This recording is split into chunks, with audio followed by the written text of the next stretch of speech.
DETV Sports Update is powered by DART, Delaware's transit service. Moving forward.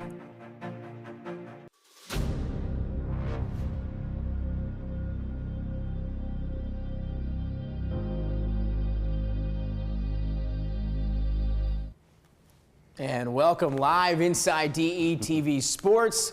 We are back. Matthew Maurer, Nick Allison journey for another edition. Back on set A here with the big screen.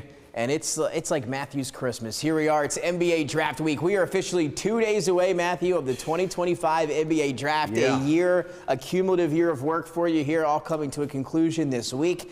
How's it been for you over the weekend? Last time we talked, we were here on Monday on Set B talking, and you said it was a busy week coming up. Oh, yeah. Here we are, 2 days away. How you feeling? Man, it's been crazy. I mean, going through, film, going through it over and over again, positional rankings, big board rankings, mock drafts, trying to talk to people in the industry, seeing what they're hearing, stuff like that. It's been a busy, busy, busy week. It has been 2 more days to go until the NBA Draft is officially underway, and we've got everything you need to know. We've got Matthew's mock coming up here in just a few minutes. He's going to enlighten you on all his top prospects, his big board, where he thinks certain guys are going to go. We're going to get through the entire first round tonight. Yep. You're going to see highlights of these guys. Again, Matt's going to give you the pros, the cons. You're going to hear about it all. And again, where can people find more information or the work that you've done here so far? For sure. TheDraftView.com. I have my full mock draft there, first, second round. You also will see my positional rankings. About 145 players, laid out and divided up, and I let you know who I think are the best per position and who the best left after that. There you go. And again, do not head to the website just yet. You watch here first, and then you head and check out that mock draft here in just a few moments. So we're going to dive in here in just a moment to everything Matthew has for the NBA Draft. But before we do, some big things obviously in the NBA here in the last week or so, or actually the last 48 hours. Yeah. So we're going to start, of course, as we have crowned a new champion in the association for the first time in franchise history. The Oklahoma City Thunder in Game 7, a victory over the Indiana Pacers. They win by, I believe, 12 points there in Game 7 last night. They are your NBA champions, SGA, obviously the NBA or MVP in the regular season. 68 wins, the most in the league for a team this year in the regular season. So they cap off a stellar season. But the big highlight, or I guess the one thing you remember from last night, though, will be the injury to Tyrese Halliburton just 7 minutes into the ball game here early in that first quarter. So Indiana still took a 1-point lead into the half. But again, the big thing here, they weren't able to hold on down the stretch. SGA, Chet, and Jalen Williams were all phenomenal there. But Tyrese Halliburton, he had been battling that calf injury. The doctors had told him, I guess what could happen if he were to play. There was a risk that he could hurt it for multiple weeks. It would be. They said if it was the regular season, you'd be out for multiple weeks. Right. Instead, he was back. He was playing there in Game 7, and you're going to see the injury here on your screen. Dennis letting that play for you now after some of these highlights. But what did you think about Halliburton going down? And we saw it with Dame earlier. Jason Tatum now 8 Achilles injuries this year in the NBA to some big names. And now it seems like Indiana, a team that was going to be the favorites, in my opinion, next year heading into the season in the Eastern Conference, now will not be that with the loss of their superstar. Yeah, I mean, I really think the NBA needs to really do a deep dive into this. We're seeing this at a rate we never saw. I don't think it's because of bigger, faster, stronger. I honestly think it's because of the shoes. Guys are wearing these low-top shoes. That's true. And these low-top shoes, a lot of the old-timers are saying this leads to a lot of Achilles, injuries. And this is what we're seeing. And I mean, I feel so bad for him because man, he was having a stellar run. Right? Stellar run. Had a real chance to win that game. Great game. But I mean, these low. I mean, again, if you look at these shoes, I mean, just late '90s. Dante Calabria from North Carolina, he was one of the few college, I don't think there was anybody else who in college basketball was wearing low-top sneaks. Then Kobe came out, he kind of embraced it. He did. And then, he had some injuries himself. He had some injuries as well. So, it's amazing to me. These low-top sneaks, I really think the NBA needs to do, a wellness, put together a committee and really deep dive into this and see if some of these shoes might be the culprit of here. A lot of the old timers think it is because guys are getting away from the high tops. And, I don't know. What we're seeing, it kind of, makes sense. Yeah, and you combine that with also the pace and play, which is at the highest that's ever been in the NBA. You know, the running the floor, you know, everybody trying to get out and run. So you pair that with those sneakers. I was always a Reebok question guy, so I had mine above the ankles back when I played back in the day there. So again, let's now talk to the Thunder, but that's what it means for the Pacers. Tough one for them last night. McConnell was phenomenal. Obviously, Halliburton going down. That kind of sucked the life out of that team. Definitely. And again, you watch that whole game, the thing you remember most is that injury. But on the other side, though, the Thunder are your champions now, right? They're able to do that. With Sam Presti has been just a magician over the last, 5 to 7 years, acquiring Shai Gilgeous-Alexander, acquiring all those picks. And usually you wait for that to pay off, and they did not have to wait that long. They are champions right now in 2025 with the youngest roster in the league, and they've got 15 first-round picks going forward. I mean, I've never seen a team set up better for success than the Thunder, who already just cashed in on that championship. Yeah, and it's amazing what they've got. I mean, and more help is coming for them. Nikola Topic, he got drafted last year. He's going to be joining that roster next year. And really, this is about Sam Presti. I mean, Sam Presti has built, that's the GM of OKC, in case people are wondering. He has built just a cachet of weapons there, building it through the draft, building it through smart trades. And really, even though SGA is really the prime piece, he got Jalen Williams in the draft. He got Chet Holmgren in the draft. He signed, Lou Dort as an undrafted free agent. G League guy, right? G League guy. And so he's made some really wise choices in the draft. He's made some really wise choices with personnel. And again, he just shows that this is why a lot of people had faith in him. Cason Wallace also looked very good. Cason Wallace was electric in that whole series. So the future looks bright. And I think, with Indiana, I'm fearful that this window closed? Yeah, I think the window's going to close. Wow, I mean, that's a young team that, kind of came out of nowhere, back-to-back Eastern Conference Finals appearances. And, again, next year, a lost year, right? They're not winning without Halliburton. No, and you're not going to have him for a majority, if not the whole year now. Yeah. Probably the whole season. And the reason why I say that is not because of Halliburton. It's not even because of Miles Turner. To me, it's about Pascal Siakam's, long-term, well-being. I mean, he's an older player. He is not a younger guy. He was drafted pretty late in life. He was 25, which is unheard of for Cameroon. From Cameroon, out of New Mexico State. So again, this is, to me, just the NBA is a war of attrition, and age has a lot to do with it. And so that's why, and also them being a small market team, it's just very hard to acquire free agent pieces when you're in that situation. So again, maybe if you had a guy like Halliburton for next year, you might maybe get some looks here this summer, but not going forward now at least. So tough for the Pacers. Again, what a year for the Thunder. SGA, MVP, now NBA champion. Is he on his way to being the face of the league? I mean, we talked about a few times. Where does he rank, in your players in the league right now? Well, here's the thing. People got to stop with this face of the league thing. And I get why they ask the question, but really to me, the face of the league is about who your mama knows. And your mama doesn't watch basketball. So she knows about LeBron. She knows about Curry. She might know about KD. Yeah, I think so. That's really where it stops. The rest of these guys right now, they don't really know him like that. So I think SGA is making his mark. He joins an exclusive list. We're talking about Magic Johnson, Michael Jordan, Bob Cousy. I mean, a handful of guys that were guards that won MVP and took their team to the NBA Finals championship. Yeah. So, that's a phenomenal list he joins. Exceptional company. Yeah, 68 wins in the regular season. Now you're NBA champions again, and they had to earn it. 7 games against Indiana. Again, before we move on quickly, and maybe this is just a crazy question here, but what do you think of the Thunder now as a team and kind of what the road they went on? They beat some good teams in the West, 7 games. Denver, who we didn't think was a great team, but a very good one led by Jokic. 7 games, they pulled that one out in 7. They get Indiana, a team really didn't have high expectations for in the Eastern Conference. They win that series in 7 here in the finals without Halliburton here down the stretch.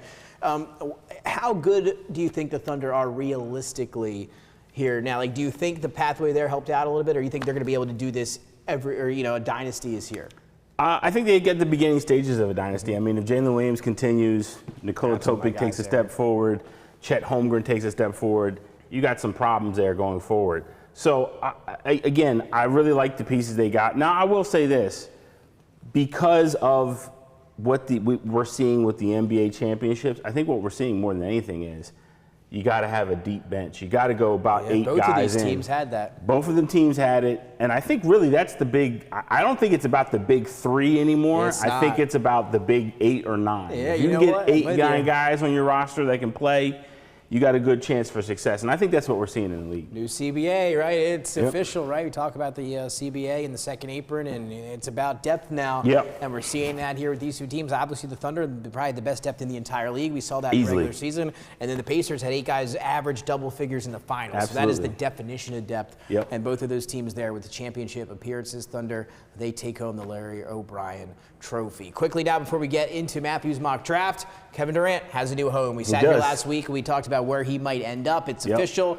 One of his teams on that top 3 list, he will be heading to. It is the Houston Rockets here. Yeah. So Kevin Durant now on another team, I believe, what, a team 5 here? Yeah. Team 5? Team 5. Right here. Durant to the Rockets for Jalen Green, Dylan Brooks, the number 10 pick here in a couple days that we'll get to, and then 5 second-round picks. Who won the trade? Honestly, I think it's a toss. And the reason why I say that is because good for both sides. Yeah, I think obviously if you're the Rockets, I think you're saying to yourself, look, this is time now. We got Sengun, we got Thompson, we got Jabari Smith.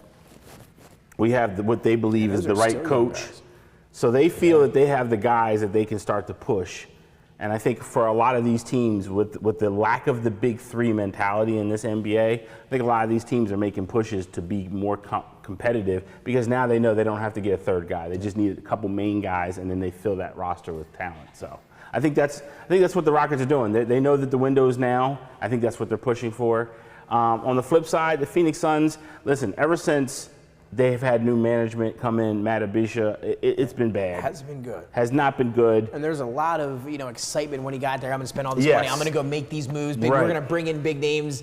They get Bradley Beal. They get they have Devin Booker. They get Kevin Durant, and they get the play-in 2 years in a row. Yeah, it's been bad. I mean, again, and that's part of the problem with the Phoenix Suns for the future. They're going to have to figure out that they need to make sure that they have talent. It's not just as much as getting superstars, you got to have chemistry. And with Beal, Booker, and Durant, you just didn't see chemistry. It just seemed like 3 guys that were really talented scorers that all wanted to score.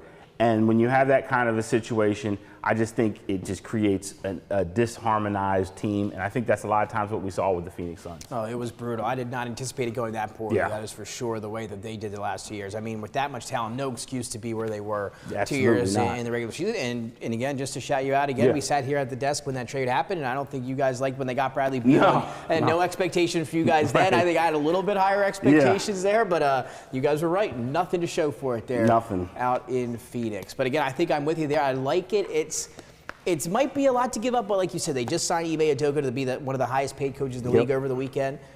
They think they're right there. And the big pieces that we talked about before we went on the air, right? Sengun, they keep. Thompson, those are the top 2 guys that they want. They kept him. Jabari Smith, the number 3 pick from a few years ago, they got to keep him. So I don't hate it. Like you said, I like it for both sides. I like to see what Jalen Green is going to do in Phoenix now. I do. And this is a wake-up call for Jalen Green. I mean, Jalen Green, who is a guy that I've been touting for years now, about a guy that has superstar talent.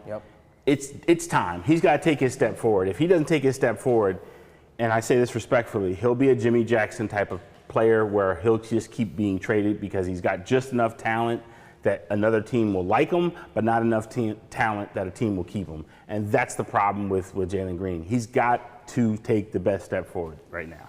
And Kevin Durant, 5th team here. He goes to, again, he's kind of dictated where he's been. He's demanded trades. He's got, this thing. Is this... what does this say about his legacy, if anything at all? I mean, it is what it is at this point for me. I don't think it really bothers me too much or it hurts his legacy anymore now. But what do you think about his being his 5th team? You think about the stops in Brooklyn. I mean, his last 2 or 3 stops have been, you can't even say average. I think Kevin Durant has a difficult legacy to wrap your arms around. I think we're going to need a whole show for that one. Yeah, I think no one will argue the Phoenix year. The OKC years. No one will argue the Golden State years. Although there will be some argument about just from going, the controversy, the controversy of that, and I don't really think anybody is going to argue the Brooklyn Nets situation. Still ugly to watch from our perspective. But the Nets definitely are not the Nets. Sorry, the Suns have definitely been an issue, and really at the end of the day, he's got to make this Houston situation work because if he gets to Houston and it just becomes a situation where he's just a high-volume scorer and they don't have the playoff wins, it's going to tarnish his legacy even more. And again, right, they were one of those rising. We've seen this happen a few times. These Absolutely. rising teams. I mean, where Houston was the 2 seed in the West this year. If they get Durant and then fall back or finish the regular season as a 5 or 6, and that's a failure, right? Then you're thinking, what happened? And then it's a waste of everything you gave up there. I mean, we saw that with Phoenix. What a run they went on, right? The NBA Finals appearance. I mean, they thought they were the next big thing. Ayton, Bridges, Booker, and then they go all in for the big 3 with Bradley Beal and Kevin Durant, and now nothing to show for it. So again, we'll see what happens there with KD. Well, again, before we move on quickly, what if he never left Golden State? Should he have stayed with the Warriors way back when? We'd have a whole show on Kevin Durant if we wanted to. These are all impromptu questions off the top of my head. If I were him, at the time I lobbied for it, I said, you got to stay. You got to stay. I get it, I can't go home because nobody wanted you to go there. But if you just were to stay there, who knows how many more championships they could have won. Again, you said this last week, and I agree with you. That team with the Warriors might have been the best team I've ever seen. Yeah, I think the Warriors situation why he left is because I think it was a matter of ego. Non-basketball, right? It was non-basketball. Yeah, non-basketball, I agree. It was all ego. I mean, he felt he did enough to get the same amount of respect that Curry and Draymond Green had around there, and he didn't feel like he was getting that respect. And I get it, because there was no doubt he was the best player on those, the best teams. Finals MVP to show for it. Oh, for sure. And I think that's really, at the end of the day, why he left. I really do. It's all on Draymond Green. He doesn't want to admit it, but that's essentially you got to take the good and the bad with him. Right? Exactly, There's a lot. exactly. He gets you some championships, but he'll ruin some teams and ruin some games for you. That's for sure. So Durant's heading to Houston. OKC are your champions. Big week for Texas. Big week for down Texas. there. Yeah. So now, speaking of Texas, see maybe a guy or two from that university here right in a few minutes, Matthew. Yeah, I like it is that time, right? Here we go. Let's talk about your 2025 NBA mock draft. Working on a year-round research, watching film. It all accumulates to this week. So here we go. Like you said, like kids on Christmas here, especially Matthew here, as we are going to jump right in. Wednesday night, officially 2 days away. Let's start with the team that has the #1 pick. What a year it's been for the Dallas Mavericks. They trade Luka Doncic. Again, we always say this when we reference the Mavericks. Fire Nico. We're just going to say that now. So we have to do that. They trade Luka. Anthony Davis comes in, gets hurt immediately. The fan, they want to uproar. They want to throw. They want to throw away their season tickets. They don't want to go to the games. It's been brutal. Then all of a sudden, they have, I believe, an under 8% chance to grab the #1 pick. And what do you know? They get it. All the year. The rough year they've had is rewarded. They get the #1 pick. The fans who wanted to just get rid of the team. Now they get the #1 pick in what is said to be a generational potential lottery here. That's what they say. Who do they take? Is it the same guy we've been hearing about for an entire year? Oh, it's without doubt. It's Cooper Flagg. Yeah, I mean, I don't see how they don't take Cooper. Surprise. Yeah, I think Cooper is going to be that situation for them.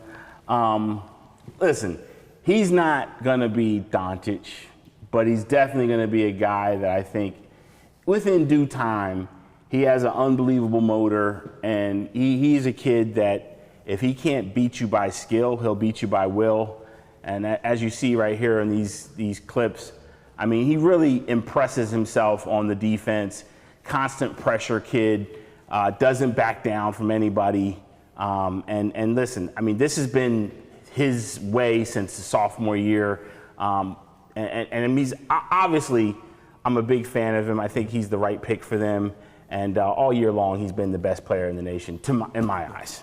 And again, that's Matthew saying that as a Tar Heel guy about Yuki. So there you go. Again, we've been hearing about him for the years. You know, if you will, the white kid from Maine, right? A few years ago, and then he goes to that USA camp, select camp there, get training with Team USA before the Olympics there, and no footage. You have footage coming out now, but at the time you heard the rumors like, he's cooking those guys. And like the Team USA, then there was a rumor he beat Bradley Beal one-on-one at his camp a few years ago as a high schooler. Yeah, he's pretty he's nasty. got that trajectory. Again, I'm a fan. I like the Kawhi Leonard type comparison. I think we were talking before the show, me and Dennis, how the defense will translate. He's long, he's athletic, he's big. He'll be able to rebound, he'll be able to pass. I think the shooting and the scoring will be a little bit slower to transfer over. Not that he can't do it, but and you're not looking at a 20-point scorer, I don't think, in his rookie year. No. You're looking at a guy to get you about 15 in rookie year. I agree. But Fill again, the stat sheet though. Yeah, it'd be 15, 3, maybe 7, maybe a block, and maybe another steal, or shortly underneath that, like a 0.8. But he's going to be good. He's going to be potential, absolutely. Potential through the roof for Cooper Flagg. Again, all we've been hearing about him for years comes to a head on Wednesday night, where he will officially become a Dallas Maverick. That is pretty much set in stone there. Let's hop to the second pick and a guy that you love. You're the president of the Dylan Harper fan club. I don't even have to ask you to even make the official pick here, because I know who it's going to be. It's going to be Dylan Harper. It's the guard from Rutgers. Walk us through his game. What do you like about him? I mean, honestly, I am probably on the outskirts. There are a lot of people that have Dylan Harper a tier below Cooper Flagg. I actually have him on the same tier as Cooper Flagg. I think Dylan Harper, there were so many times during the season where he, to me, was the best player on the floor a lot of times. Just a very silky, under control guard, converts at a high level in the lane, makes difficult layups, transition points. Just a total package at guard right now. If there's one thing he needs to work on a little bit more, it probably would be court vision. But again, and sometimes his jumper doesn't fall all the time, but I tell you, everything else is there for him. I really believe he's got all the goods that you will need at the next level. Again, he'll be able to take a little bit of time, right? You got the reigning Rookie of the Year in the backcourt of Stephon Castle. He just traded for NBA All-Star De'Aaron Fox. So you've got some guys in the backcourt already. You allowed him to acclimate himself, maybe at a slower pace if he needs to be, so he doesn't have to be rushed in there and have to perform right away, especially along Wembanyama. That team could be looking good next year going forward over there easily in San Antonio. So with that being said, let's head to the third pick. A whole lot of discussion here now, right? The Philadelphia 76ers. Matthew, we're going to get your pick up here in a moment, but a lot of rumors in the last week and a half. Me and you were talking. Once again, I'll reference our conversation before we went on the air and our big boards, and we both have Ace Bailey at number 3. We do. Is that the way the Sixers go here? A lot of rumors he canceled his workout in Philadelphia when they didn't give him the promise that he was looking for. There are some rumors that they like another guy as well. What do the Sixers do here with the third pick 2 days from now? I haven't taken VJ Edgecombe. VJ Edgecombe.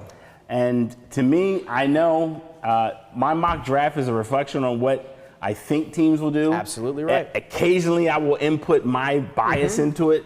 But VJ Edgecombe to me is a guy that I really have a lot of respect for. Hyper athletic and defensively, it's just all there defensively. He doesn't really know yet how to play within himself. He's going 100 miles an hour or he's not. So he's going to have to make some changes there, of course. But again, he's hyper athletic. I think the defensive profile is amazing.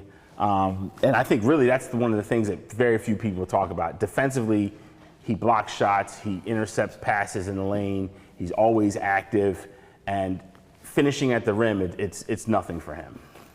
Again, I had the luxury of calling some of his games when he was in high school and some of these tournaments here on the East Coast. Phenomenal player. I like VJ. Like you said, great kid. I mean, the athleticism off the charts. The wingspan off the charts. I mean, he's a big-time athlete. He can get downhill, try to throw it down on you. Jump shot's going to take some time. He has it. We've seen it, just not as consistent as we'd like it to be. But he could get there, and that's why the potential is through the roof. Again, you're going to hear that a lot tonight, potentially. Potential. There it goes, right? But again, he's a guy that we're seeing could be as high as number 3 and maybe as low as number 7 or 8. But again, he has been flying up. I don't think we see him get past maybe 5 or 6 there on Wednesday night. Oh, yeah. I think he's going. If the Sixers don't take him 3, he's going by 5. And again, the rumors are, as Matthew has here, that they love VJ Edgecombe. They loved when they met him. He visited in the last week, had dinner with the front office. Great things from that camp. So we'll see. Again, if it's me, I'd take a guy we're going to talk about here in a little while, an Ace Bailey from Rutgers. So we'll see. But there's been rumors the Sixers may trade up or apparently they've been talking with the Spurs. Spurs, though, are shutting them down. I'm sure they're going to take Harper. Sixers are trying to get up to number 2. I don't see that happening. No, it's not going to happen. Come Wednesday night. So if you're the Sixers now, what do? You just gave what you think they're going to do in taking VJ Edgecombe from Baylor, the freshman. What do you do if you're there, if the Sixers at 3? Or do you trade down? Do you take Ace Bailey? What do you think? I mean, it depends on their scouts. I mean, if it's me, I do BPA, best player available. I think that's Ace Bailey. Me as well. I like that. But again, you could be the only person in the office that thinks that, and if they really want to take a gamble at 3, I would probably trade down and take Malawach later, who I think would be a good piece to back up Embiid and really gain some of that intellectual capital from Embiid sitting on that bench. I think in a couple years you might have a really potential great player there. VJ Edgecombe, again, the pick here at number 3, freshman from Baylor, 6'4", 193. Heck of an athlete potential, again, through the roof for him. And that'll take us to number 4 and the Charlotte Hornets. What are we doing here with LaMelo and company? I believe I have them taking Bailey. I don't see a world in which Ace Bailey does not drop past 5. There's been a lot of talk. And again, this is the thing about the NBA draft that's one of the bad parts and the good parts. Everybody's selling smoke. Everybody's trying to act like that's absolutely right. These guys are going to go out and wear. I mean, as you're seeing right here, he's very active. I will say this. He does not always play with the highest motor. Sometimes it takes him a while to get going. I honestly believe that was the problem with Rutgers. I mean, Rutgers, this is the incredible thing about Rutgers. It is. Two top players in the top 5, and they didn't even get to the NIT or the NCAA. Does it scare you at all about those two? I mean, those two guys, in my opinion, are two of the best 3 players in this draft. Didn't make the tournament, didn't make the not the NIT. Right. Why? Well, that's the thing. A lot of people, because I talk to people, and a particular person told me, they said, look, one of these guys might not be real because you don't have this much talent and you don't even smell a tournament. And that was the problem. I mean, 2 top 5 guys not making the NCAA tournament, not making the NIT. In a weak ACC. Yeah, it was bad. It was bad. Well, I'm a big Ace Bailey guy, but so is Matthew, but he's a big Dylan Harper guy. So if you had to bet on one, you might bet on Dylan Harper. But I think I would. Ace Bailey's got the size, 6'10". We talk about the athleticism with Edgecombe. Wingspan. That's right the same we talk about with Ace Bailey. He's got the athleticism. He's crafty. He's got a wide arsenal in terms of getting his shot off. He can get it off with that size over anybody. Right. He can hit tough shots. I just like it all with Ace Bailey. Again, it's the mental and the off-the-court stuff that you're worrying about with him. Right. Not working out for teams. Telling teams he doesn't want to get drafted by them, and that's what makes this so fuzzy and cloudy in terms of where he could end up in draft range for Ace Bailey. But the talent is there. I love him as a prospect, and I hope the Sixers take him at number 3 on Wednesday. But for here, Matthew's got him going number 4 to the Charlotte Hornets. So the Hornets going to get some help there with LaMelo over there down in North Carolina. That'll take us now to a team that's rebuilding now for some time. They've made some trades. They've gotten some draft picks. And here is the one from this year, a 2025. They'll be drafting 5th overall. It is the Utah Jazz and Danny Ainge out west, who's a pretty good drafter over there. And Danny Ainge over the years. Where do they go this year? I believe I haven't taken Trey Johnson here. Trey, to me, I love it. Is a dog. He's one of these guys that if you tell him you need 30 points, he'll go get it. He can get you a bucket or 2. He fills it up in a hurry, electric scorer, great shooting frame. There's a lot there. He could be a premier scorer in this league. Now, I will say this. There were times at Texas where he was put in positions that I think affected him overall. Texas did not have good guard play, and often he was told to go out there and go get points. And I think that kind of hurt him. Ball handling is not great. He takes some questionable shots at times. And I will say this. Defensively, he lapsed a lot. But again, I think he put so much effort into scoring at Texas because he really was their number 1, 2, and 3 scorer. Yeah. If he didn't score, they weren't winning. And I really believe that might have had some effect on his overall play. But to me, again, if we're just talking about the overall package of what you see offensively, I think he's a great gamble at 5. Yeah, I like him a lot too. Big fan of Trey Johnson. I actually have him number 4 there ahead of VJ Edgecombe on my board as well. So I like Trey Johnson a lot. Again, he's a pure scorer. And again, those freshman scorers from Texas have been pretty good there. They have been. Kevin Durant. So I like that as well for sure. There, Trey Johnson, obviously going there at number 5 to the Utah Jazz. And now it takes us to number 6 in a team that is kind of in no man's land. I don't know what to say about them. It was the Johnny Davis pick, I believe, last year at 10 from Wisconsin. Didn't work out, at least yet. They trade for Jordan Poole. He's got that big deal. They haven't been great, to say the least. And there isn't a clear, as you said, they're not one player away over there at the state capitals or at the nation's capital. So where do they go here? How do they improve? I actually haven't taken Duke's Knipple. There you go. Another Dookie for you there. Another Dookie, unfortunately. You got him going number 6. That's now, I will say this. 6. I will say this. Again, I'm a scout, and being somebody that evaluates talent, I'm not as high on Knipple. For me, I would rather take a hit on Kasparis, Yakionis from Illinois. I'd rather take Noah Esange. I'd rather take Jeremiah Fears. There's guys I'd rather take than Knipple, but he does have one thing that is the premier skill in the NBA, and that's he can shoot that rock. Defensively, I worry about him, but again, shooting. He's proven to be a top-tier shooter. And listen, he plays well. And I will say this, and I know it's the staple thing that people love to say, but he is an underrated athlete. He is a much better athlete than given credit for. Got a really solid build. I don't think he'll be a guy that will be in the league, and as you see right there, he's finishing. So again, he's not a guy that is as bad as people have made him out to be. But again, I wouldn't take him this high. But again, I understand that the league loves shooting and they love his profile. So I think he'll go around that. Yeah, have him going 6. I mean, he showed flashes. I think he really came up big in some of those tournament games for Duke. We actually saw him put the ball on the floor and make things happen off the dribble, which obviously is not going to be his strength immediately in the NBA. But just to see that he has it, that capability was nice there in the NCAA tournament. You've heard, or I guess some people say, can he be a Klay Thompson type player in the NBA? But then you talk about the defense side. Klay Thompson, people forget, was an unbelievable two-way player early in his career. I mean, he was a phenomenal defender before those ACL and those knee injuries, et cetera. So again, not sure if we'll get Klay Thompson-esque, but he's got some Klay Thompson to him there, especially offensively. Oh, for sure. So Knipple there at number 6, and that'll take us now here to number 7 as we look to the board. The New Orleans Pelicans, who have said to be in talks with the Sixers about potentially trading up to 3 for Ace Bailey potentially. In this scenario, they stay at 7 and go where?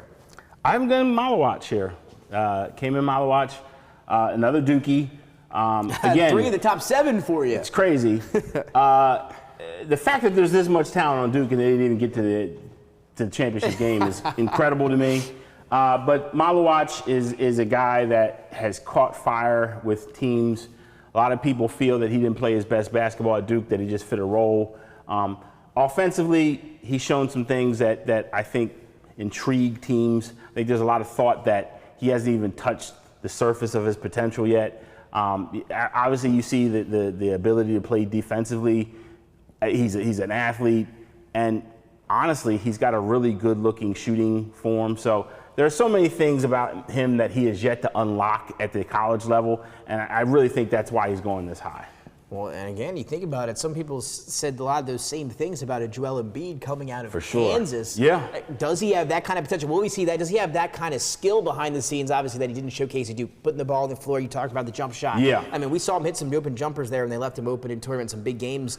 Does he have maybe that potential sleeper ability as a Joel Embiid player? I don't think he has Embiid's footwork, but he's more athletic than Embiid. Gotcha. So that's the thing. Now, footwork can be improved upon, but Embiid's footwork is really generationally rare for his size.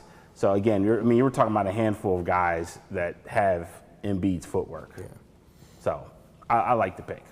There you go. That number 7, the New Orleans Pelicans. Think about a few years ago at number 10, they took Jackson Hayes out of Texas. They're going with a different big man. Hopefully this one works out for him here at number 8 in Malawatch from Duke. That'll take us to number 8 in the Brooklyn Nets. It's been an interesting season for them. Kind of one of those teams you kind of just forget about right here, at least lately, since they lost Kevin Durant and Kyrie Irving. Kind of really nothing going on over there. I'm trying to think off the top of my head. When you think Brooklyn Nets, what even comes to mind? What player do you think of? I must be Cam Thomas, really. God, is that it? That's it. That's how far we've come. That's how far we've fallen. Wow. So let's talk about Brooklyn here. They got the 8th pick in the draft. Where do they go? Another team that needs all kinds of help. Yeah, I haven't taken Jeremiah Fears, the freshman from Oklahoma. Yeah. Does not have a great jump shot at this point in his career. He's more of a creator. He might have the best bag, and you know what I mean by bag, that ball handling ability, the ability to create off the dribble. He might have the best bag in the whole draft class. He's really at the college level. It was hard for people to stay in front of him. Good vision. The shooting is his Achilles heel. The shooting was really suspect for him at times.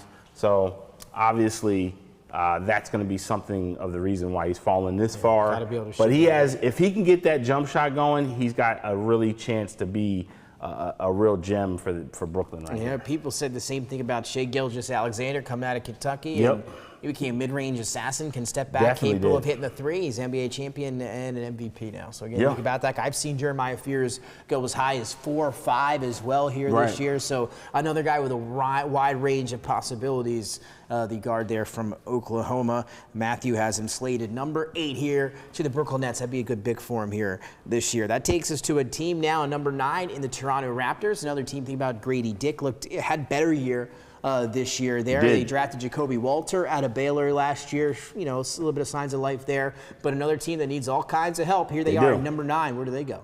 I haven't taken Kasparas Yakuchonis, that's right. From Illinois. That's a mouthful. Again, really great creator. You know, sees the floor exceptionally well. I do worry about him athletically at the next level.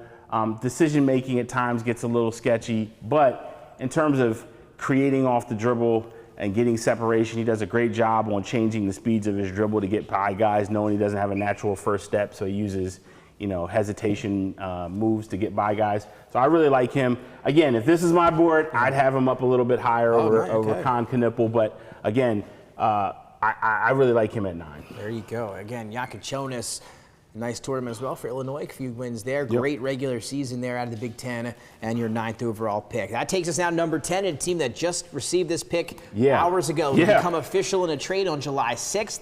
But it is, of course, the rights to the from the Houston Rockets now to the Phoenix Suns. So Phoenix gets rid of Durant. They get Jalen Green. They get some Dylan Brooks. They get some more picks. And now a chance to add with a lottery pick here in this year's draft. What do they do at 10? I haven't taken the big Frenchman, Noah Sungjae. He is a project at this point right now. He's a guy that has all the potential you could possibly want if you're gambling at that size and height. He's playing small forward right now. I think he naturally will convert to power forward as he gets older. Finish it, good athlete, still learning how to play the game. I mean, as you see here, there's just things there that he doesn't quite understand yet. Good finisher at this level. But yeah, in terms of getting plays, knowing where he is on the floor, change of pace, just little small things. He doesn't really have that yet, but again, he has length, he has athleticism, so obviously I think he's a good gamble here. There you go, Noah Sungjae. And how do you pronounce where his team is? It Radio Farm Ulm? Radio Farm? I think it's Ratio Farm. See, there you got it. Matthew's been all over the place. Any players from Russia in this year's class we're going to get here? We actually haven't. Yeah, we do have a Russian coming in. So maybe we'll talk a little about him. Yeah. You got some good prospects over there. You got to find them. You got to find them. There's some gems, little places you can go and find the gems for sure. So let's take a look here up, Dennis. Can we put the top 10 back up here? One thing I want to highlight before we move on, Dennis, if we get the top 10 picks of what we just have seen already. So 1 through 10, we're almost done the lottery here in Matthew Mauer's 2025 NBA mock draft. Of course, that you can find on the draft review as well. We'll talk about that later on. Here's the top 10, Matthew, as we take a look at it overall here. And something that's interesting, right? 9 freshmen out of the top 10 picks. Yeah. We haven't seen that in a long time. 9 freshmen out of the top 10 picks here. Yep. What do you think about that? Does that say anything about college basketball to you? I mean, in a world where we're not seeing as many young talent, right, because everybody's staying longer, 9 freshmen here in the top 10. I mean, listen, underclassmen still intrigue the NBA pro scouts more than the older players do. This isn't the NFL. The NFL draft, you would never see anything like this. The NFL draft would be the equivalent of seeing 9 redshirt sophomores on there. You're not going to see that in the NFL draft. I always say that the NBA draft is about tomorrow. The NFL draft is about today. So I think that that's what you see there. You see a lot of these guys, especially with Malawach, Jeremiah Fears, Noah Sungjae, and probably Ace Bailey to some degree. You're looking at a lot of guys that are potential picks. Definitely VJ Edgecombe is a potential pick. Out of all these guys, I would say, if we're talking about who we know will come in immediately and produce or have a role on a team, it's probably Cooper Flagg, Dylan Harper, Trey Johnson, and maybe Yakuchonis from Illinois. Right, so those immediate impact. Immediate impact. And let me ask you this now: your favorite pick for that team in the top 10, your favorite one here, with what your top 10 picks. Give me your number 1. Who do you like in terms of maybe the player you like the most going to the team that you think would be a great fit as well? Your favorite. It's probably Jeremiah Fears. I mean, I really think being in that environment in Brooklyn, I think he has a type of gameplay that's going to make exciting plays for that team.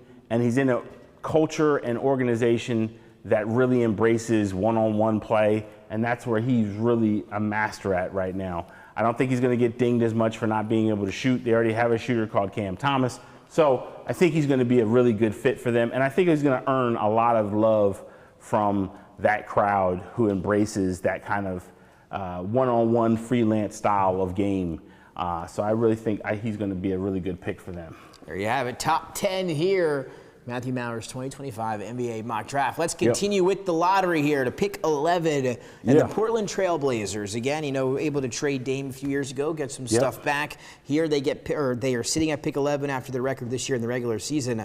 What does Portland do? Again, they're a team that, if you would ask, there are 12 teams or 13 teams in the West. I think they can compete next year. Portland thinks maybe they've got a little bit of a shot to make some noise there, maybe on the back end, get into the playoffs. What do they do here? I have him taking Derek Queen from Maryland. Derek Queen, there you go. Derek Queen, to me, I think he has a lot of what you want at the next level. The only reason why he's going this low, if we're being completely honest, is because he doesn't have the athletic package that people would like to see with guys his size. He has everything else, though. He has the soft hands. He has the ability to rebound. He has the ability to create off the dribble. He has the ability to convert high-level shots in the paint and away from the paint. There's so much there to like about Derek Queen. So for me, I think in a normal situation, if he just had a few more inches on his vert, I think we'd have a situation where he'd probably be in the top 5. But here at 11, I really think that's a great pick for them. And, I think we might look back at this and say, how did he ever go 11? But that's why. And again, in terms of speaking on Derek Queen, to your point there, what he makes up for, in my opinion, athleticism, he makes up for with the skill. Right? Absolutely. I mean, he can put it on the floor. I mean, for being a big guy like that, he really is a nice handle, pull up, off the dribble. We saw the buzzer beater in the NCAA tournament that everybody remembers.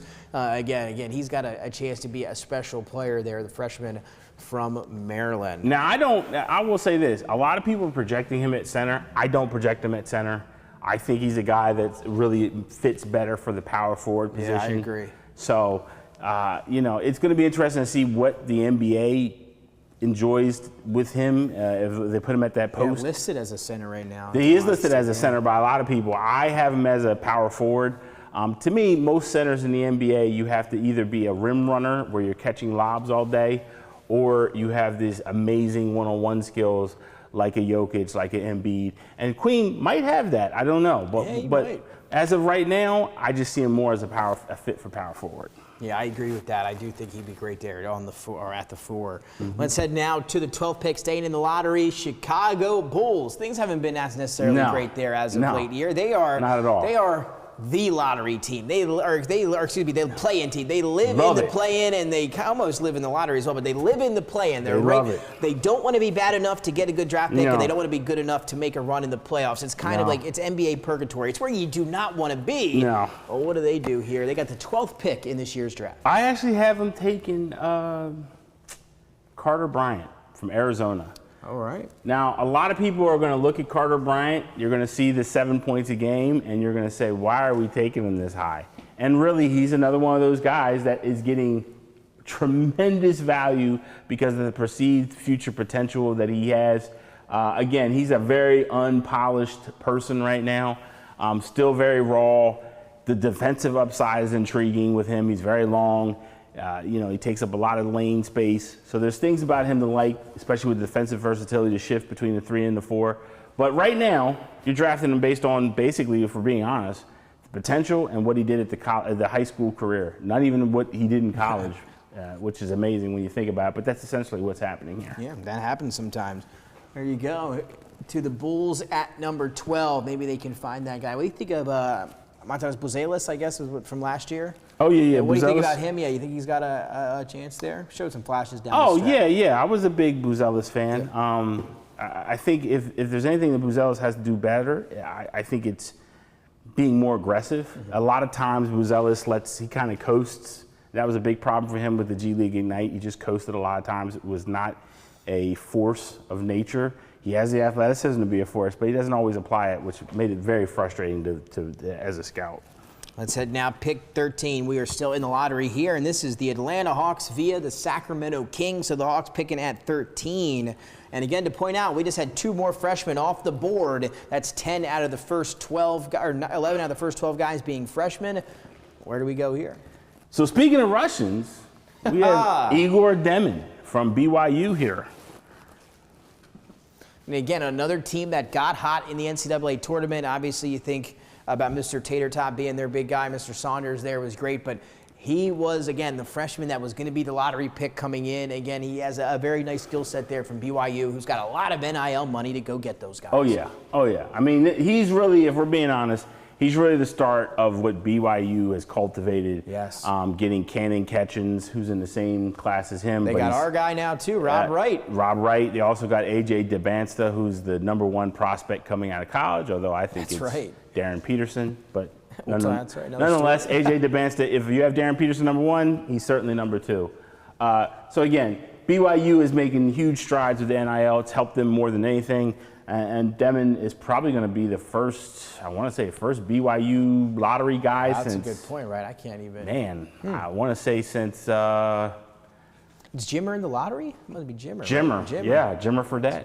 Yeah. That's right. I mean, back then, obviously, it was lottery. Now that I think about it, but now you think all these years later, was he in the lottery? Yes, he was. He certainly was. He was. There you go. So BYU again, and you mentioned it, Matthew, is school that maybe going forward, you're going to hear a lot of guys' names in the lottery from the BYU Cougars here in the next years to come. So here we go. Second pick in the lottery as we round out the San Antonio Spurs with the 14th pick via Atlanta Hawks. The Spurs, they obviously have the #2 pick. We assume it's going to be Mr. Dylan Harper. Now, where do they go with pick 14? I think this is a San Antonio pick. I have Asa Newell from Georgia. He's a very good finesse forward at this point. He's kind of a hybrid 3-4. He plays both positions equally well. Good shooter. You know, is still creating. Again, he's not really a playmaker on any level. Decision-making still a little wonky at times. But, again, he's a guy that he's done everything that people have pretty much asked him to do at this level. So he's going here. I think he fits San Antonio. I think he fits what they like with the defensive diversity. And, again, kind of like Jeremy Sohan, but I think he has a little bit more upside than Jeremy Sohan does. Well, we already talked about the NBA champions once already at the top of the show, the Oklahoma City Thunder. Yep. 2025 NBA champs. We talked about having 15 first-round picks in the foreseeable future. Well, here's one of them. Pick 15 immediately the year after they win a title. So where do the Thunder go to improve this already young, already great roster? So I haven't taken CMB, Colin Murray Boyles from South Carolina. Think Draymond Green with more offensive ability. Oh, you gotta like that. You know, his shooting consistency gives him a little bit of trouble. He's not the tallest guy. I think he's listed as 6'7", but I mean he's probably around 6'6" if we're being honest. Again, decision making, defensive prowess, those are the things that are really selling him for the next level. Shooting has been off and on. And I would say that the upside is not as big with him, but I think the upside is really that he's a plug-and-play player at the next level right now. I think he's the type of player that can go in, he'll automatically know his role. He won't try to do more than what he can't do. And I think that's a big selling point for him. And again, if you're talking about toughness, if you're talking about defensive versatility, if you're talking about a guy that can kind of fit in OKC, this is the type of guy that can help spell some relief for Chet when he's on the bench, or Isaiah Hartenstein. He can do that for them. So great pick from OKC here. The rich get richer. Yeah, that's a good way to put it. And you might as well add another lottery pick. You said it at the top of the show. Topic supposed to come over next year as well. So they'll be getting whoever they take at 15 plus another lottery pick in Topic again in 2025-26. You said the rich get richer. That is certainly rich true. Get richer. Here, let's head to 16, and a team that's had a lot of headlines in the offseason, even through the regular season, especially as of late, the Memphis Grizzlies. They trade Desmond Bane. They get a haul back in return, and the haul includes this 16th pick from the Orlando Magic. So here we go, Matthew. The Memphis Grizzlies, they get rid of Desmond Bane. That opens up a slot in the backcourt there. Do they do that, or where do they go here? I haven't taken the best freshman you've probably never heard of, Thomas Sorber. He went to Georgetown this past year. Mr. Sorber, yes. He went to Georgetown this past year. He's really done a great job at Georgetown. Got the height to play center. Future might be power forward, but right now they got him at the center position. Again, jump shot is spotty right now. But again, he wasn't supposed to be this guy. He was if I'm being honest, he's about a 4-star recruit. Maybe, and I mean 4-star is like just barely made the 4-star. That's right. So this guy is, again, he's the best news coming out of Georgetown in a long time. him and Micah Peavy, his teammate, really helped put Georgetown on the map. I think Peavy will probably get drafted in the second round. Hyper athlete at 6'8", small forward. So look out for him in the second half, well, second day, now that they don't do the second round this next day. Right. But again, Sorber's going to do well here. Again, if you're looking for quick fixes, he's got some potential, but he needs some time to develop. He's a little green still, and he did have an injury that kept him out of, I think he only played like 15 games, but the 15 that he played was very impressive. So again, great pick here. I really think that's a great gamble for them. Thomas Sorber there, 16 from Georgetown. Not sure last Georgetown Hoya they went that high, either there. But Thomas Sorber, another guy, Archbishop Ryan for a little bit of time there in high school up in Pennsylvania. Had a chance actually to do some of his games as well. And again, never thought maybe he would be at this point here in the first round. Was always a talented player. Does have a little finesse to his game also. And I had a chance to do the game. He went up against Derek Lively in Westtown in one of the games I got to do. So that was a fun battle to watch between those two guys. Fun. Yeah, so that was a good one. I like Mr. Sorber. And how about that? 16. I like that, Matthew, seeing him go right there. Let's head to number 17 now after the Grizzlies take Thomas Sorber. And now it's the Minnesota Timberwolves. They get this pick via the Detroit Pistons. And where do the Timberwolves, again, they did it to us this year, right? Last year they take down the Nuggets, and everybody thinks it is now they're going to go win the West Finals, go to the NBA Finals. This year, the same thing. They beat the Lakers in 4 games. Man, Anthony Edwards and the Timberwolves, they're hot again. They aren't going to lose, and then they go down immediately after. They get pretty much beat up by the Oklahoma City Thunder. They don't get Kevin Durant. That's who they were trying to get also. Here he heads to Houston. So how does Minnesota get better? I haven't taken a guy that's got no pub, plays in a conference that no one cares about, the Mountain West Conference, and that's Nick Clifford from Colorado State. Some respect on his name. Do-it-all player. Doesn't have first senior off the board. First senior, and he's really got no real glaring weaknesses other than he's not great at creating shots, but he can shoot it, he can catch it, he can pass. He plays really good defense. He's kind of a wing. He can go between the 2 and the 3 positions rather easily at this level. Again, great pick here, first senior off the board. I think he really will help Minnesota and give them some more talent off the bench. Nick Clifford, again, a guy before the tournament some people had in the lottery with what he was able to bring to the table there for Colorado State. A bunch of NIL offers to leave. He stayed, got some money, though, to do it with the Rams, but he was able to stay loyal to his team. Had another nice year. I believe they were a Sweet 16 team this year in the NCAA tournament, so Nick Clifford had himself a nice career with the Rams. That'll take us now to pick 18 as we are progressing here in the first round. Matthew Maurer's 2025 NBA mock draft. The Washington Wizards get this pick via the Memphis Grizzlies. And where do they go here? Washington's second pick of 2025. So this guy is really probably the talk of the draft, Cedric Coward from Washington State. He was, I think he only played in a handful of games. I want to say 5 or 6 games this year. Got injured. Sat out the rest of the season. Really has incredible measures with the wingspan. The wingspan is ridiculous. Great scorer. Is probably got the best story. I mean, here's some of the rare clips that you have of him this year. Rare story, actually was playing at Division III, transferred to Division II, and then transferred to Washington State. And worked his way up, and he did it at every level. Was actually going to go to Duke with the NIL money this past year, but impressed scouts so much at the combine that essentially he's a first rounder no matter what he does. Again, he's a guy that there's the Jimmy Butler whispers. I don't know if I take it that far, but again, he is a guy that people are going to really enjoy.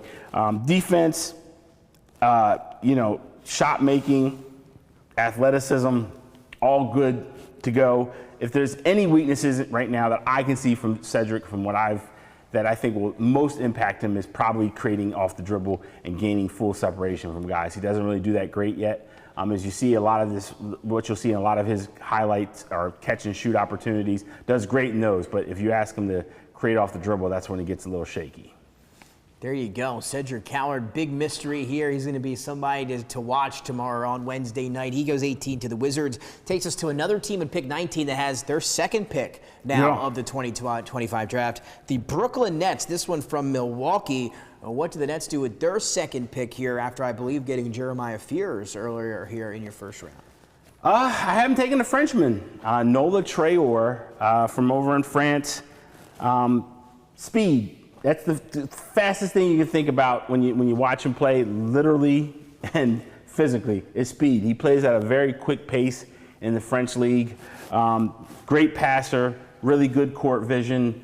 I wouldn't say he has the best court vision, but he's got really good court vision. Defensively, he's not very good. And I would actually say shooting has been hit and miss with him. But again, there's a lot to like there when you talk about just the quickness that he plays with and passing. Those are his saving graces. So again, I like that.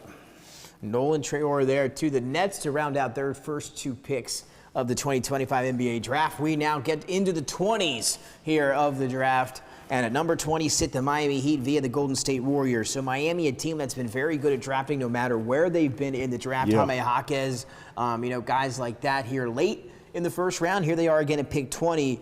What do they do, Pat Riley and company, here for Miami? I am taking Leland McNeely from UConn. If that name rings a bell, it's because he played at Montverde with the number 1 pick Cooper Flagg and our very own Robert White, who's now at BYU. That's right. So again, great shooter when it doesn't matter as much. That was my biggest criticism. I actually probably have him lower than some scouts. So I've seen some scouts have him in the low teens, 15, 14. Me, I really struggled with him because a lot of times when he was playing against really physical defenders, he started having those tour date shooting, 2 of 15, 3 of 5. It got kind of bad for him a lot of times, and he got himself out of the game. He's great in catch and shoot. I don't think he's great at shot creation. Underrated athlete as well, I will say that about him. But again, he's less of the athlete that Con Knipple is. And really, if we're being honest, I just think he's just a guy that at this point will probably be more of a catch and shoot situation player at the next level. Yeah, and again, high expectations. Was a guy, going to UConn this year, again, from Montverde, so, one of those top guys coming in. And just a weird season from the 2-time defending national champions and DeAndre Hurley. Really got nothing going until the first few games of the tournament, up and down all year long. So definitely a tough season to kind of evaluate. So we'll see again what happens with McNeely. But again, all the goods coming in. We'll see what he's able to do there in the NBA. Matthew here, 20 to the Miami Heat. Well, if the Heat take him, then it might work out. That's just kind of how it's been there. Let's head now to 21. Another team with their second pick in the draft. It's the Jazz. They get pick 5. Here they are back with pick number 21 via the Minnesota Timberwolves. So this is the player I've struggled with the most. If everybody asks me who's the one player that I don't like the most in the top 20, it's Jace Richardson from Michigan State. Interesting. There's so much there that I don't like. He's getting a lot of benefit of the doubt. It's the benefit of the doubt that he can play point guard. He can't. He's never done it. There's the benefit of the doubt that he can play at the 2-guard position. He's listed at 6'3". The rumor is without shoes, he's measured at 6 foot. So, again, we're going to see. And again, to me, what I see with Jason Richardson is I see a guy that is being taken with this idea that he's going to be able to convert at a high level at the next level. I don't see it. I think his athletic, I don't think he's very explosive. I think he's a kid that again, had some really strong tournament games, had some really good plays for Coach Izzo. But at the end of the day, I just can't get invested in this guy.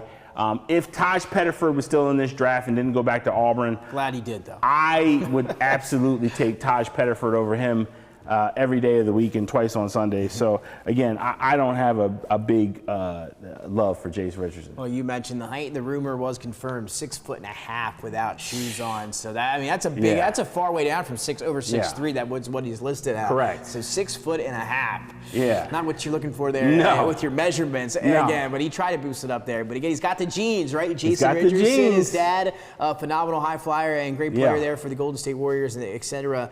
How many times do you think people and broadcasters, whenever talking about him, they'll Freudian slip say Jason Richardson? Oh, I just did it. Oh, there you go. Yeah, I just did it.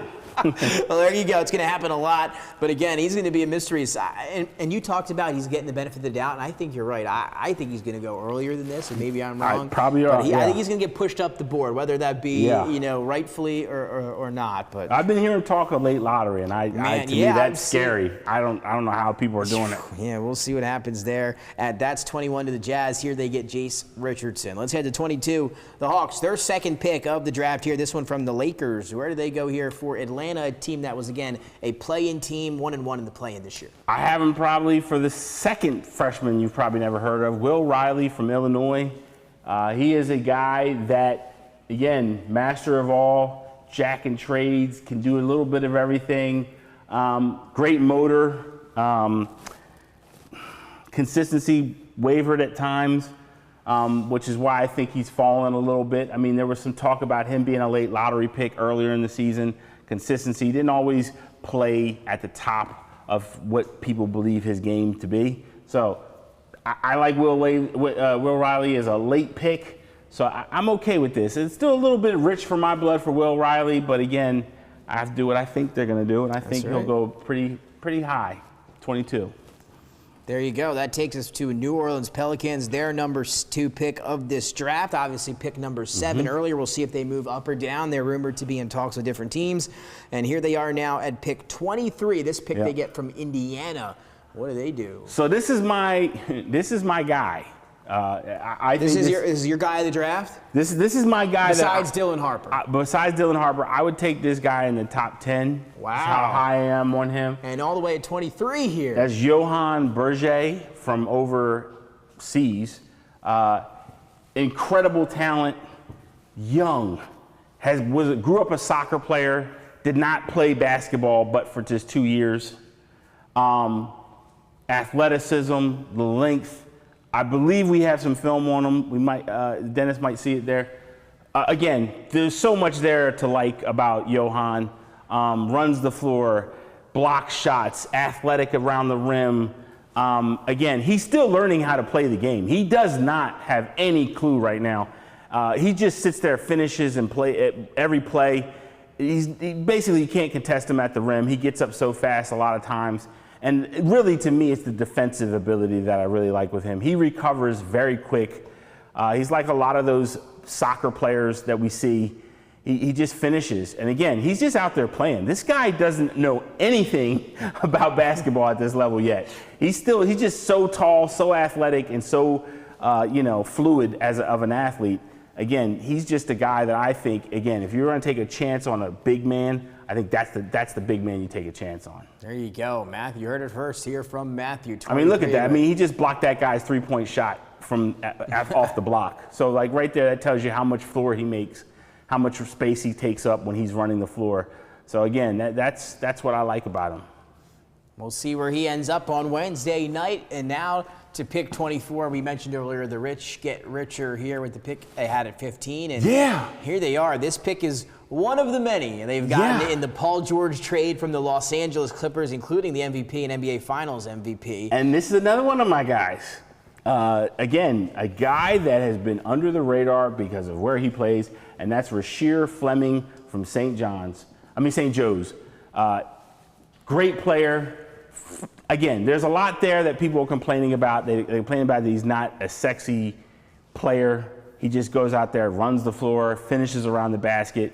He is not a guy that you're going to give him the ball in the high post and he's going to create. That's not what he does. He's going to give him the ball. He's going to finish around the basket. That's what he does. Rebounds at a great rate. Plays good positional defense. Again, this is a guy that I think when everything's said and done, I think we'll say, he's got good value for where he was picked. And I think that's where he is. Again, I don't think he's going to be a star, but I think if he gets picked 24 this week, I think we look back in a couple years and we say, man, that was a great pickup. So that's what I like about it. That's what you're looking for at 24. Absolutely. So that takes us to 25 in the Orlando Magic. They give up their earlier pick in the draft in the trade for Desmond Bane at 16 to the Memphis Grizzlies. Here's the one they get back from Denver for Aaron Gordon those years ago here. So the Magic pick at 25. Yeah, I haven't taken Drake Powell from UNC. Look, I'm just going to be honest with you guys. This is all about coming from a Tar Heel guy. This is all about potential. This was a player. If we're being just being fully transparent, this is high school. This has nothing to do with what he put out on the floor. This is because he was a McDonald's All-American, because he was a top 10 player in his high school class. This is why he's getting picked here. There was a lot of conversation that he was out of position at UNC, and I don't know if that's the case, but I can tell you this. He did not produce. And look, he wasn't the only guy. Ian Jackson, who went to St. John's, he left UNC too as well. He went to St. John's. So there were some freshmen that did not live up to the potential that many people had him. Drake Powell was one of those guys, but again, that's why he's being saved here. Probably, again, a lot of people had their eyes raised when he said he was staying in his draft, and I think he was staying in his draft because he knows that he has to strike now while his high school rep still carries him in conversations. There you go. There now we're heading to 26 and 27, and these picks here at the end of the first round belong to the same team. The Brooklyn Nets, once again, back-to-back picks here, 26 and 27. And Matthew, I didn't look at your mock draft ahead of time, so I don't know. I'm not cheating. Still a guy that I'm waiting to hear his name called. Is it going to be at 26 or 27? He is, yeah. Oh, how about that? There we go. Let's jump to 26, 27. Let's get 2 picks up there, Dennis. So Walter Clayton. Wow, what are the odds of that? Walter Clayton from Florida and Maxine Renard. I got to tell you something. If you're Brooklyn, you're happy as you can be. I think Clayton's a steal at 26. Absolutely. Again, Clayton's going at 26 because he's not sexy. Let's just be honest. He doesn't have the cloud-piercing leaping ability. The size. He doesn't have the size. He doesn't get past guys. But what he does have is he has that Fred VanVleet type of energy with him. I think he's a steal there. Maxine Renard, I think we have film on him. He arguably was one of the better guys in the ACC. Big man. I think he could go a little earlier in the draft. But again, he's from France as well. He played with Victor Wembanyama in the France junior leagues. I like the kid. The kid was amazing at the combine. As you see right there, he's got athleticism. He gets on the floor. He's open. To me, he should go higher. But again, it's not my mock. It is my mock, but it's not my mock on where I think they should go. So I have them going 27. I think those are steals for Brooklyn. Let's head now to a team that maybe won't be competing early next season. They're coming off a championship 2 years ago. They will be without Jason Tatum. That is the Boston Celtics. Achilles down. We're expecting that roster to look different. Yes. Apparently, they've been taking calls on Jaylen Brown and Derek White. Now, who knows what kind of deal it would take to get those two players, done somewhere else. But here they are at 28. And again, it's not a rebuild because they've still got a lot of talent, but they need to add some pieces here with these injuries. So I'm taking the Ivy League transfer, Danny Wolf, who played at Michigan. There he is, Danny Wolf. To me, he fits perfectly. He screams Celtic to me. He screams Celtic, and it's not just because of the race. I know people are looking at it like, oh, of course he's a Celtic. But if you take a look, what you essentially is, he's a ball-handling, playmaking big man. He really, and the Celtics love that type of ability to create mismatches from that forward position. And he could obviously play center as well. So there's a lot there to like. I think he's a player that's getting slighted a little bit because people are too concentrated on the fact he's not an athlete, too concentrated on the fact that doesn't provide much defense on shot blocking and rotation. But I can tell you this right now, offensively, he's very unique, and I think here at 28, I think that's a brilliant pick for the Celtics. Yeah, he played very well alongside Peyton Pritchard and company there with the Boston Celtics. That'll take us now to pick 29. The Phoenix Suns, they got another one. It sits here at 29 via the Cleveland Cavaliers. Where does Phoenix go again, fresh off a Kevin Durant trade? So I am taking Hugo Gonzalez from Real Madrid. I am not one of the guys that am a big Hugo guy. To me, he's being taken because there's an idea that he can guard at the next level. He's got a lot of potential. Offensively, he's still a work in progress. But again, the conversation with scouts is that they believe at the wing position, he has the ability to defend. I don't necessarily know about that. But look, again, it's maybe my mock draft, but I only do what people I think are going to do. That's right, yeah. I would rather take Kalkbrenner from Creighton. I would as well. I agree with that. But again, not my situation. And again, especially after we saw the success a little bit there we saw out of Edey this year. When he able to play with that size. A lot of people weren't sure if he'd be able to play in the NBA. Correct. He looked pretty decent there. Looked real decent. Yeah, for the Memphis Grizzlies. That'll take us to the final pick here of the first round in Matthew's 2025 NBA mock draft. It belongs to the Clippers. They got it from OKC. And how did they end the first round? With a bang? I haven't taken Ben Sharaf from overseas. He plays actually the teammate of Noah Assange from France. He plays in France. He's from Israel, but he spent his first season in Israel, then he transferred over to France. Basically, he's a combo guard. He does an impressive job of getting downfield, creative as a passer. If I'm being honest with you, I think in any normal situation, he would go probably in the top 20, but the lack of three-point shooting, the lack of physicality, I think really hurts him. And I think that's why he's going to fall a little bit. There's been some conversations that he might not even be in the first round. I like him, so again, I put him there, which is probably some of my bias in there. But again, he did have a big game just a little while ago that kind of left in scouts' minds. So again, I think he's a great pick here. I don't think there's any problems taking him at 30 here. So that wraps up the first round for me. There you go. There it is, the first round. Dennis, put the full thing on the screen for everybody at home if possible, please. And you get a look at it. Matthew Bauer's 2025 NBA mock draft. And again, you can get more information at thedraftreview.com, where you can find this as well as Matthew's second round, I believe, second as round, well, and evaluations. Yeah. So you can check that all out. We'll give you that link again there at the end of the show. But again, Dennis is going to flash up that entire first round for you here in a moment. And how about that? We were going one by one down the list there. So how are we feeling? And there it is, the first round. Come Wednesday night, we are now officially less than 2 days away from the NBA draft. And again, you highlighted some of your favorite picks here. Everybody's looking at them at home now on their screens. And you named two of your guys here already. And give me your number one guy in the draft that's not in the lottery here on the back end. Well, it's going to be one. It's Johan Berger. I have him going 23rd here. Again, there's so much potential there. I think in a few years you could have a really lethal defensive player who's going to be a great rim runner at the next level. Really like that situation for him. And then I think Cedric Coward, I think, could go a little higher. He could go, if I'm being honest with you, Cedric could go in the late lottery. There's a lot of conversations about that. If there's a player that I'm the least bit gung-ho for, it'd probably be Igor Demon. There were things about him I did not like. I don't think he's this naturally creative player the way that people put him out there to be. Like, there's an idea that Igor can really play point guard at the next level.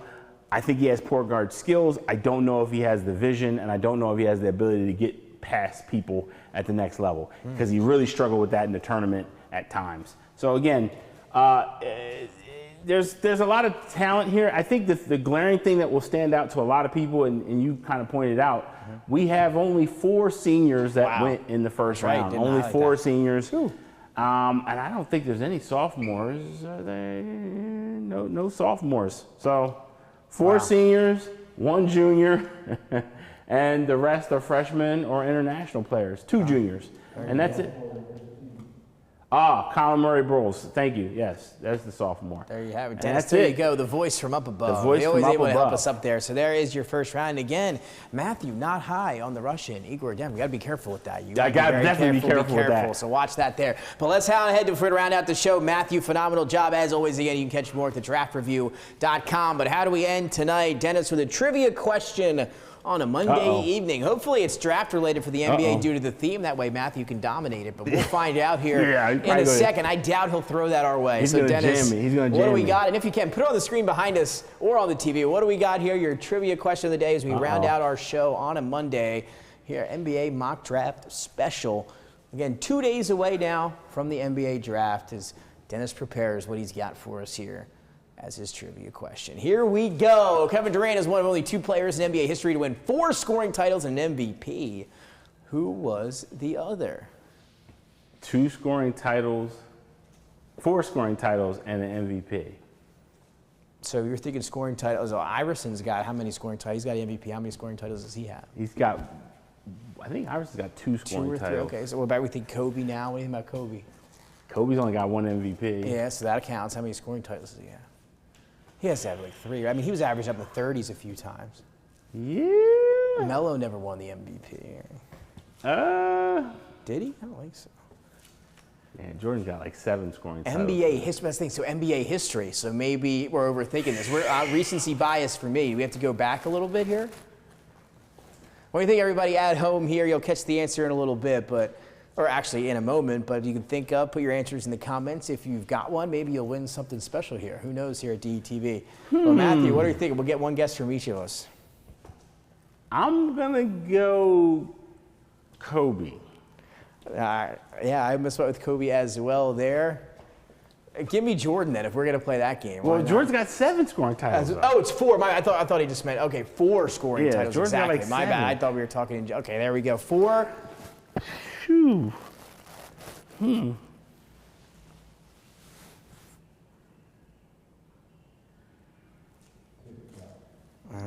I'm gonna go with Kobe with you. Let's go double Kobe. Yeah, that cheats us. It kind of hurts, but that's where I was leaning before you said it. So who is it? It's Allen Iverson, isn't it? Oh my God, that hurts. I didn't know AI had 4 scoring titles. That's where my heart was too, and I just didn't do it. I did not know that. All right, we're ending the show. That's going to do it for us here. How do we not get I'm ashamed of myself right now. I am too. But again, goodness. phenomenal mock draft, Matthew. Again, 2025. People can catch more where? At thedraftview.com. I'll be on Twitter. I'll be on Facebook. Give me a holler. Enjoy the draft. First round Wednesday night, followed by day 2 on Thursday once again. So obviously the interesting shakeup there. But again, it's going to be a fun Wednesday night. What did the Sixers do? We will all be anxiously awaiting. Before we go quickly, Matthew, you were a Supersonics fan. Does this OKC title do anything for you? No. No. But are you not against it? Are you? I'm not against it. But it's just nothing. It's whatever. They ain't got that green on. I'll do it again. From a Supersonics fan, there you have it. So for Dennis, Matthew, and myself, mock draft in the books, real draft less than 2 days away. We will see you next Monday for DETV Sports.